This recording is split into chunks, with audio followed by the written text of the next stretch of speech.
Integration by part के कुछ important question discuss करेंगे। जैसे पहला क्वेश्चन आपको गिवन है secant cube x into D x. तो सीकेंट क्यूब को मैंने दो टुकड़ों में बांटा, सीकेंट एक्स गुना में सीकेंट स्क्वायर एक्स। अब बात आती है कि किसको पहला फंक्शन लेना है और किसको दूसरा फंक्शन। देखिए, जब इस केस में आप आइलेट नहीं लगा सकते हैं क्योंकि एक जैसे फंक्शन होंगे दोनों के दोनों ट्रिग्नोमेट्री, तो आपको हमेशा याद रखना है जिस फंक्शन का इंटीग्रेशन करना सबसे आसान होगा उसको हमेशा सेकंड फंक्शन काउंट करना है। तो सीकेंट एक्स का इंटीग्रेशन के बजाय सीकेंट स्क्वायर एक्स का इंटीग्रेशन करना ज़्यादा आसान होता है, इसलिए सीकेंट स्क्वायर एक्स को सेकंड पार्ट रखना है और सीकेंट एक्स को पहला पार्ट। और बाई पार्ट के थ्रू फॉर्मूले में कन्वर्ट करने पर आपका ये डाटा आएगा, जिसको सिंप्लीफाई करोगे तो आपके पास ये वैल्यू आएगी सीकेंट एक्स गुना में टेंजेंट स्क्वायर एक्स इंटू में डी एक्स। और पहले तो आपको सिंप्लीफिकेशन चलती आ रही है।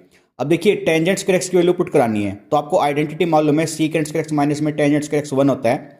तो यहाँ से टेंजेंट स्क्वायर एक्स की वैल्यू आएगी सीकेंट स्क्वायर एक्स माइनस 1, जो कि मैंने यहाँ पर पुट की और मल्टीप्लाई खोलने पर ये वैल्यू आ गई। अब देखिए, आपके पास में आई integral secant cube x integration dx में था, तो सेम वैल्यू यहाँ पे आ गई। यानी अब मैं इस वैल्यू को वापस से आई पुट कराऊंगा और सीकेंट एक्स का फॉर्मूला मुझे याद है तो मैंने इसको सिंप्लीफाई कर दिया सीधा। अब मुझे तो आई की वैल्यू चाहिए थी, तो मैं ये आई की वैल्यू माइनस में जो है उधर लेके जाऊंगा तो प्लस हो जाएगी और आई आई जुड़कर 2i बनेगा और रिजल्ट इसका यहाँ पे ये बचेगा। अब मुझे आई की वैल्यू चाहिए थी, तो जो दो गुना में आया वो राइट साइड में आएगा, जो कि 1/2 कन्वर्ट होकर आएगा और आपका डाटा जो बचेगा वो फाइनल इंटीग्रल का आंसर होगा। अब आती है आपकी नेक्स्ट टाइप। आपकी नेक्स्ट टाइप में आपको क्वेश्चन दिया गया है sine inverse root x into में डी एक्स। देखिए, अब अगर आप गुना 1 करके 1 को सेकंड फंक्शन मान के करोगे तो थोड़ा सा कैलकुलेशन काफ़ी टफ हो जाएगा।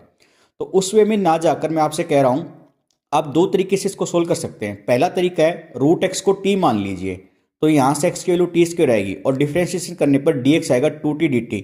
अब ये सारी वैल्यू ऊपर पुट कीजिए, तो डी एक्स की जगह पे तो 2 dt पुट कर दिया आपने और रूट एक्स की जगह पे टी पुट किया तो साइन इनवर्स टी बना।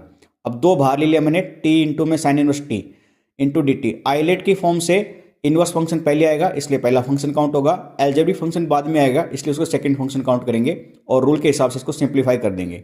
या आप ऐसे भी कर सकते थे, रूट एक्स को टी पुट ना कराकर पूरे फंक्शन को टी पुट करा देते। तो यहां से आप पहले एक्स की वैल्यू लेते तो ये वैल्यू बनती, डिफरेंशिएशन करने पर पहले पावर 2 साइन टी, फिर साइन टी का कोस टी और टी का 1 इंटू में डी टी। अब ये जो डी एक्स की वैल्यू है ये 2 साइन टी कोस टी आया था, ये साइन 2t का फॉर्मूला होता है, साइन 2 थीटा वाला आपने पढ़ा रखा है। तो ये वैल्यू आप यहाँ पे पुट कराओगे वापस उस फंक्शन के अंदर तो क्वेश्चन कुछ ऐसे बन जाएगा। अब आपका एलजेब्रिक फंक्शन पहले आएगा आइलेट की फॉर्म में, तो ये टी पहला फंक्शन काउंट होगा और ट्रिग्नोमेट्रिक फंक्शन बाद में आता है इसलिए उसको सेकंड फंक्शन काउंट करोगे। सिंप्लीफाई करने पर आंसर दोनों के केस में सही आएगा, सेम ही आएगा। आपकी नेक्स्ट टाइप ये है, इसमें आपको साइन इनवर्स एक्स को टी पुट कराना है और एक्स की वैल्यू यहाँ से ले लेनी है और डिफरेंशिएशन करने के बाद जो डाटा बनेगा वो आपका ये होगा, जिसको वापस से बाई पार्ट यूज करेंगे तो आंसर बिल्कुल सही आएगा।